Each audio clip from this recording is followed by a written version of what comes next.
بسم اللہ الرحمن الرحیم۔ مائکروسافٹ ورڈ میں ٹیبل بناتے ہوئے ہم نے کن چیزوں کا خیال رکھنا ہے؟ ہمیں یہ معلوم ہو کہ ہم جو ٹیبل بنانے جا رہے ہیں اس کی کتنی روز اور کتنے کالمز ہمیں درکار ہیں۔ انسرٹ کے آپشن میں جا کر ہم یہاں ٹیبل کے تفصیلی بٹن پر کلک کریں گے اور اس میں ہم دیکھتے ہیں کہ ہمیں کتنے کالمز چاہیے اور کیا کچھ ہم نے شامل کرنا ہے۔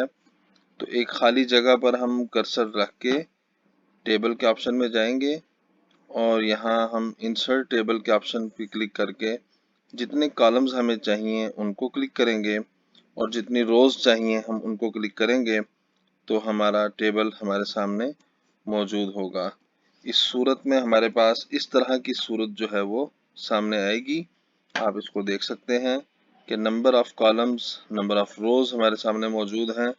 ہم جتنی بھی ہمیں درکار ہیں ہم یہاں پر ان کا اندراج کر سکتے ہیں اور اس طرح سے ہم ٹیبل کے اندر اپنا کالم جو ہے وہ اپنی فائل میں اپنی ٹیبل، روز اور کالم جو ہے وہ مرتب کر سکتے ہیں۔